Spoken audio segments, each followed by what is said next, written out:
Hey everyone, welcome to How to Write the Future. I'm Beth Barany, your host, and this is a podcast where we talk about the future for science fiction and fantasy writers, because I believe that when we vision what is possible for all of us, for humanity, we help make it so through our stories.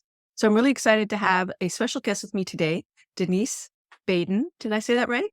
You did, yes. Excellent. Yay. And welcome so much. I'm so glad to have you here. Thank you for inviting me. Delighted to be here. I would love for you to introduce yourself a little bit to our audience and tell us a little bit about yourself. And I'll just tell the listeners that we have a special conversation with you today to talk about specific ways we can put our visions into our stories in a very practical way to help change people's behaviors. So Denise, tell us a little bit about you. Thanks, Beth. So my name's Denise Baden. I'm a professor of sustainable practice at the University of Southampton in the UK.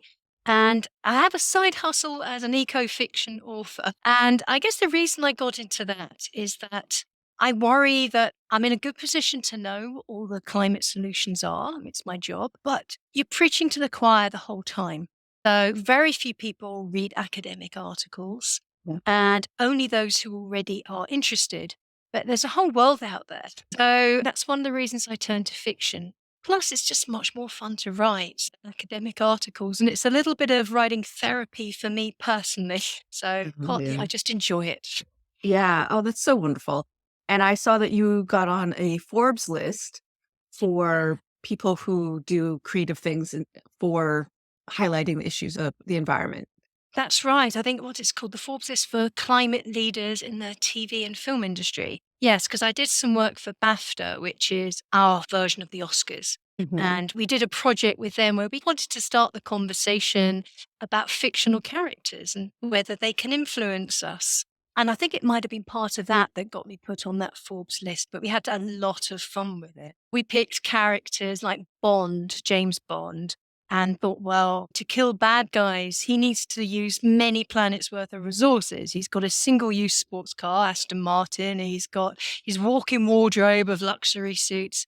But then you've got Jack Reacher, who travels by bus, shops in thrift shops, has a much lower carbon footprint. And we had fun with it. We compared Emily in Paris, who needed her own Paris agreement to manage her wardrobe, with Frankie from Grace and Frankie, who uses vintage clothing. And we just had a bit of fun with starting that conversation. Is it still okay to write characters that have excessively high carbon footprints and portray that as, and it was quite interesting. It's quite a new conversation, but we found that I think maybe 40% of people thought actually they are beginning to notice and think they're not sure that is as okay as it used to be. So Wow. that was very interesting.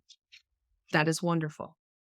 Is there any way we can see that footage that you created? Yeah, sure. I don't know if it works here, but I can post a link. If you go hashtag climate characters, you'll see some of the ones we did. Yeah, it was good fun.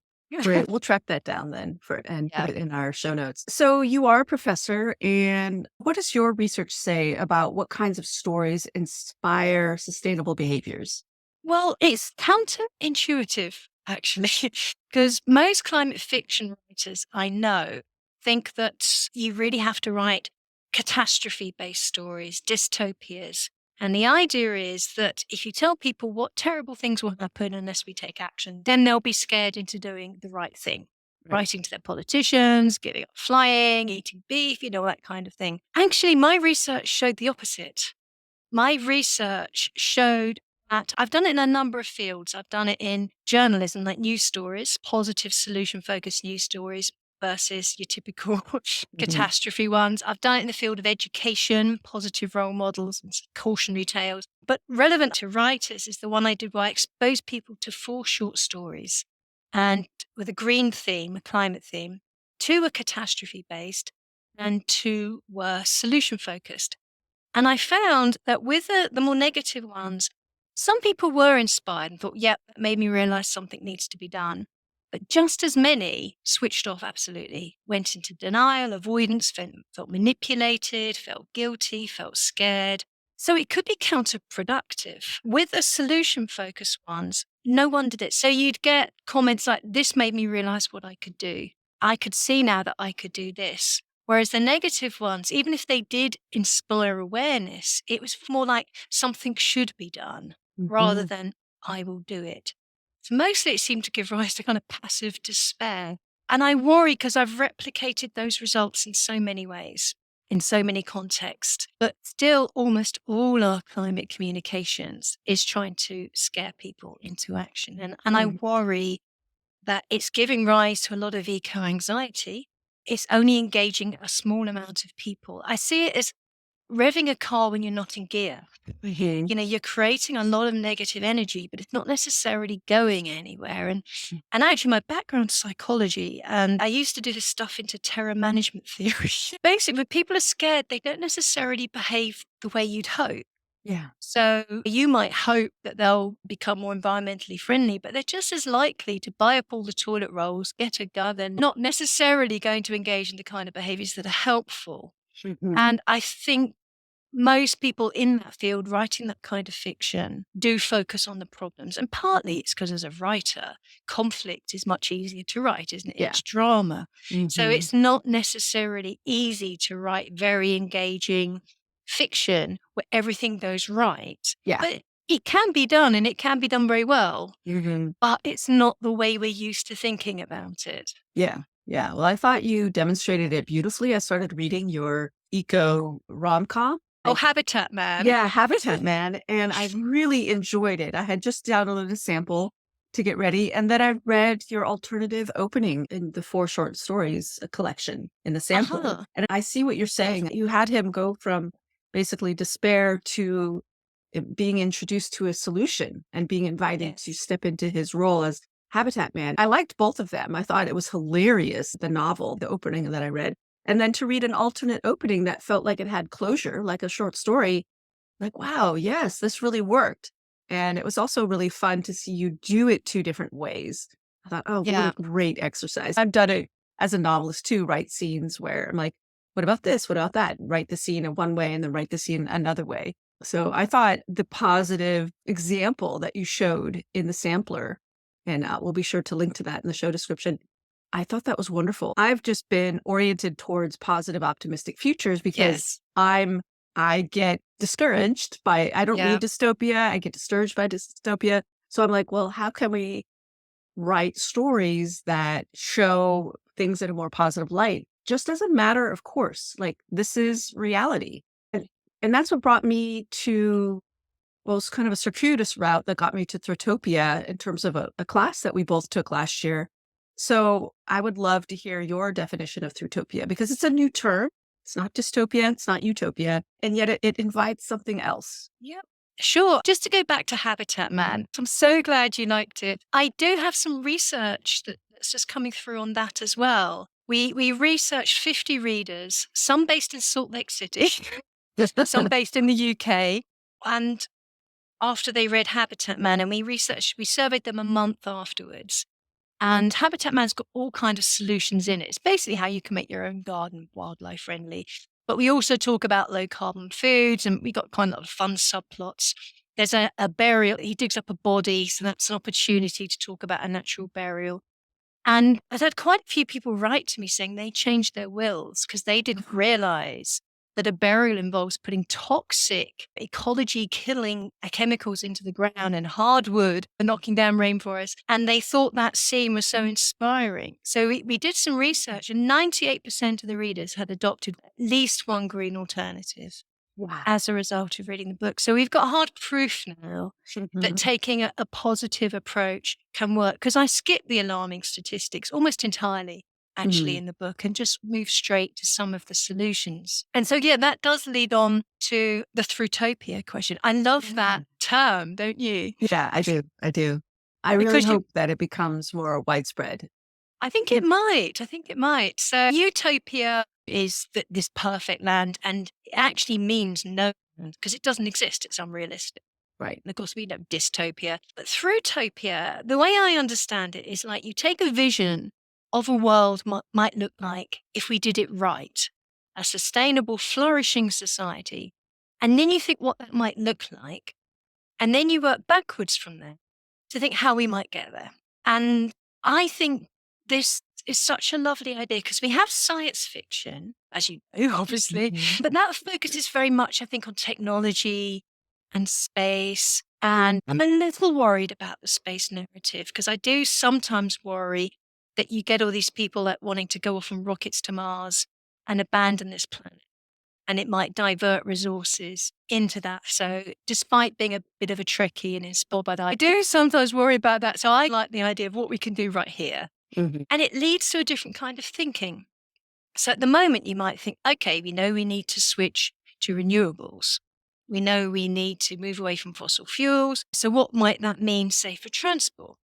So we start where we are. We just try and be a little bit less bad. So we try and maybe do tax cuts or tax incentives for electric vehicles. But is there enough lithium in the world and the resources to make an electric vehicle are not marginal? So if you look what would work to fix society, it would be public transport so brilliant that you wouldn't even need a private car. It would be electrified buses that come with an app when you call them. And there are these things called on-demand buses. They've been trialed in certain places. And if you get high enough take-up, absolutely brilliant. You can get from A to B, however you need to go very, very quickly. But the trouble is they're only going to work on a mass scale with proper investment where people feel confident enough to give up private transport and cities are designed around them. So certainly in London, no one has a car. I don't know anyone who lives in London who has a car. Why would you? Yes. Yeah. Or New York, you know. So you would just think very differently. And then you think, well, what kind of policies might you need to get us there? So unlike science fiction, which just focuses on the tech, Thrutopian ideas I see as more like social science fiction. You think, what systemic aspects in our political economy and our culture would take us there? So we might, for example, stop measuring success by the gross domestic product. It's basically consumption, isn't it, and production. We might then switch to a well-being index, which some countries have done now. I think Bhutan has the happiness index, New Zealand has trying a well-being index. And then we're changing the conversation from what's good to the economy to what's good for us. Yeah. Obviously, there's quite a lot of overlap, but they aren't the same thing. The most precious thing at the moment is carbon emissions. Everything should be coming together to reduce them, to pull carbon out the air and stop pumping it in. So what if we all had our own personal carbon allowance? So if, for example, you have green transport and you eat mostly vegetarian, you wouldn't even reach your carbon allowance and you could sell your spare carbon credits to someone who's gone over. And then you're incentivizing behavior. Because at the moment, I think, well, why should I give up beef and flying if everyone else is doing what they want? It won't make a lot of difference, just me. So that kind of thing will be very just, equitable and transformative. And it was actually proposed, I think about 15 years ago in the UK, but it was an idea before its time. Didn't yet have the carbon footprinting software. We weren't yet scared enough. Yes. I think UK were probably a little bit ahead of America in terms of awareness and concern over climate change. But you're catching up. Yeah. Yeah. You might think very differently what kinds of things might change the way we do business, change the incentives within a system. And these in turn would lead to the kind of innovation into more sustainable products and services. Oh, that's wonderful. It gets me thinking about the change I want to create in my science fiction story, which is set 100 years in the future. But in my story timeline, the world really did a radical shift around 2060, 2070. I haven't pinned it down. I'll pin it down. So the world comes together for radical cleanup reasons that will be revealed in the next book. But then I'm going to take my time over some subsequent books in the series to actually dig into more what actually happened. So I'm deeply thinking about what systemic issues could cause the world to come together and go, oh, we need to work together in ways we never have before because of this potential disaster. And it becomes very real I want it to feel so real that people change their behavior. So hearing you talk about this and how change is, first it's about imagination. What can we imagine better? And then it's about, well, how can we change our incentive systems? How can we change our systems with policies, different incentives? It reminds me of Donella Meadows' book, her primer for systemic change. Yeah, that's great. Yeah. I feel like I could run a whole class or series of classes just to explain the premises, the basic levers of change as is understood now inside of systems work. Yeah, I love the thing she says, like everyone seems to understand the key lever is economic growth. But what they don't realize, it should be slowing it down, not speeding it up, because that makes everything go faster. And if we're on a trajectory towards runaway climate change, we should be slowing down. Right. And that's a Not hard speed. sell. That's a hard Well, sell for the powers that be. that's why I think another important solution is to look at the way to basically reboot our democracy. Because at the moment, our politicians are incentivized to think short term. We've got these electoral cycles. So a policy that isn't going to pay off until the election cycle further on is going to be a hard sell for them, let alone all the vested interests and business lobbying that's going on. So I've just written a play, Murder in the Citizen's Jury, which is a fun whodunit, which imagines 8 people in a citizen's jury debating climate solutions, and then there's a murder. But actually, the real climate solution here is that process of participative democracy. So it's like a real jury where you're informed by experts. You're invited just to discuss that topic. And you're a one issue person turning up, your childcare and work is covered. And it's been trialled quite a lot in Europe. And it's been particularly good for very contested topics that politicians don't want to go near quite often, like abortion and gay rights. And it's actually easier if you get the public involved than risking dividing your votes down the middle on these kinds of issues. There've been quite a few climate assemblies going on. So I'm using my play as a way to raise awareness because, again, the main barrier for citizens' assemblies is lack of public awareness. And this is where writing and culture can really make a difference because it can put these ideas out there. Hey everyone, this is the end of part 1 of my interview with Denise. Stay tuned till next week where I ask her the question, how do you go about writing stories and scripts that will inspire these new green behaviors and really appeal to the mainstream audience? So stay tuned. That will be next week's episode, part 2 of my conversation with Denise. And yeah, that's it. All right, everyone, that's it for now. So write long and prosper.